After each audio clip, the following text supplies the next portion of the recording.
माहौलियाती खाते तरफ़ां सिंध जे सीपिया इदारो आहे उन जे तरफ़ां अॼु मलीर में एजुकेशन सिटी जे हवाले सां माहौलियाती जेके असरात पवनि था मक़ामी आबादी ते उन हवाले सां अवामी ॿुधणी कई वई, जंहिंमें तमामु वॾी तइदाद में सियासी समाजी कारकुन इलाइक़े वासियुनि शिरकत कई। अॼोकी ॿुधणीअ में माहौलियाती खाते ऐं एजुकेशन सिटी जे अमलदारनि शिरकत कई, जंहिंमें वॾी तइदाद में माण्हुनि एतिराद वराए हिन प्रोजेक्ट खे दलील ॾेई रद्द करे छॾियो आहे।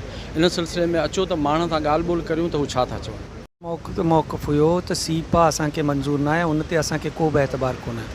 ती सीपा जी तारीख़ ऐं सीपा में जेके पहिरीं हियरिंग थिया आहिनि उन्हनि में असां माण्हुनि रिजेक्ट कयो हो जंहिं प्रोजेक्ट खे, मलीर एक्सप्रेस वे खे। उनखे पोइ पंहिंजे ऑफिसनि में सरद ऑफिसनि में वेही करे उन्हनि NLC जारी करे छॾियो आहे। इहो जॾहिं असीं चऊं था त एजुकेशन सिटी मुकमल माहौलियाती तबाही आहे, इन जे बावजूदि सरासर इहे स्टेज ते वेही कहंदा असांखे NOC ॾियो, NOC ॾियो, त इहो शुरू खां ई इन्हनि जी बददियानती ज़ाहिर आहे। त असां अहिड़े सीपा खे नथा मञूं, अहिड़े कानून खे नथा मञूं जेके असांजे इंडिजीनियस, असांजे मलीर जे पूरे इकोलॉजी खे तबाह करे। हम लोगों ने तो सारे अपने पॉइंट्स रखे, मुद्दे रखे।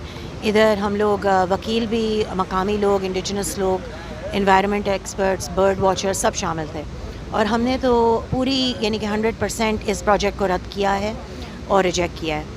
लेकिन इधर जो मुझे नज़र आ रहा था वो सीपा के और इस पूरे प्रोजेक्ट के जो डायरेक्टर हैं, उनका मकसद इस हियरिंग को करने का सिर्फ ये था कि एक मंजूरी आ जाए आवाम से, जो कि इनको नहीं मिली।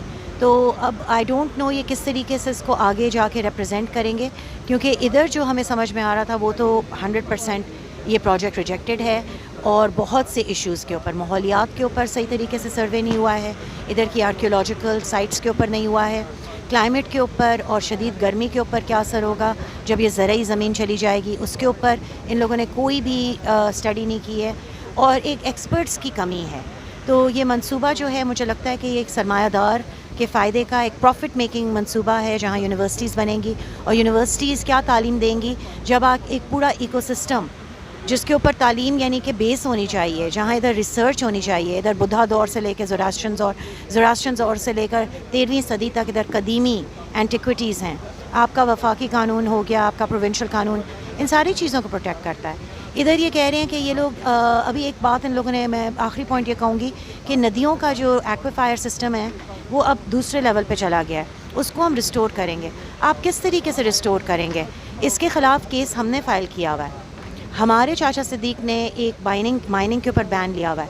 आप मज़ीद रोड बनाएंगे, आप इतनी बड़ी और कंक्रीट की बिल्डिंग्स, तो उससे जो मटेरियल आएगा रेती बजरी का, वो आप कौन से दरिया से निकालेंगे? आप इधर से ही निकालेंगे जहाँ से पिछले 20 साल से 15 साल से अंधेर नगरी है, और आप दरियाओं को तकरीबन ख़त्म कर चुके हैं। तो आप एक इकोसिस्टम को बर्बाद करके मज़ीद बर्बादी की तरफ जा रहे हैं, और आप कह ये रहे हैं कि हम इकोसिस्टम को रिस्टोर करेंगे। तो I think as a lawyer I am with my indigenous brothers and sisters, और I think हम लोग इसको fully reject करते हैं, इस प्रोजेक्ट को। ये होती ही इसलिए है कि जो लोग अगर कोई कंसर्न उठाना चाहें चारों तरफ तो वो उठाएं, और यहाँ पे जितने भी तमाम लोग आए हुए हैं जो इंडिजिनस यहाँ पे लोकल जो हैं, उनके कंसर्न्स हैं। आई डोंट थिंक कि बहुत ही कोई कम लोग होंगे जो कि इसके फेवर में होंगे। उसका यही वो है कि जो हिस्टोरिकली चलता आया है कि जो आप यहाँ पे जैसे बकाई यूनिवर्सिटी बनी या दूसरी यूनिवर्सिटी बनी, उसमें वादे किए गए कि जी हम जो यहाँ के लोकल लोगों को पढ़ाई करने के मौके देंगे, मगर वो कुछ भी नहीं हुआ। उसके अलावा आपने ज़मीन यहाँ पे लेके इंसिनरेटर बना दिया, जैसे AKU ने जो इंसिनरेटर बनाया है।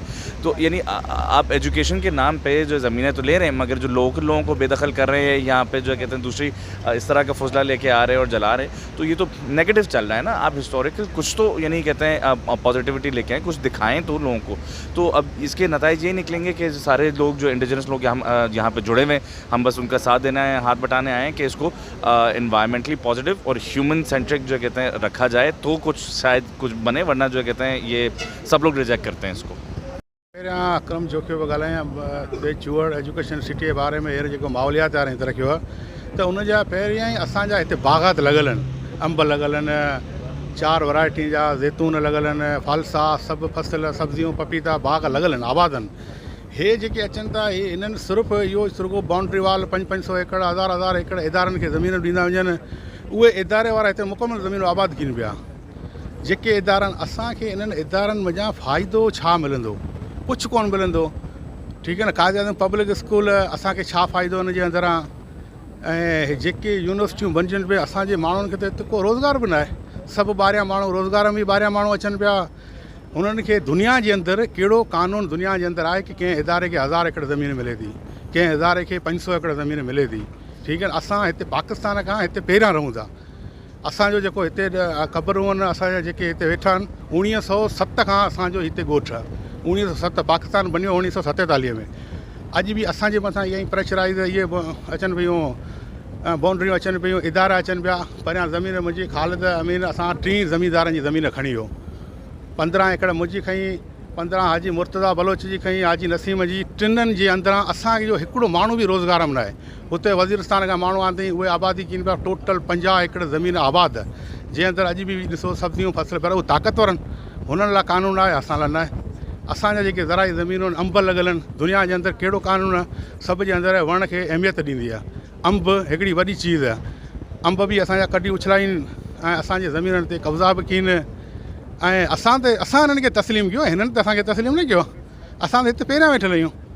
इन जो असांजो सभिनी जो मुतालबो आहे त बाबा जेके ॻोठनि ते, जेके ॻोठनि जंहिंजो ज़राई ज़मीननि ते गुज़ारो आहे, उन्हनि खे छॾीनि।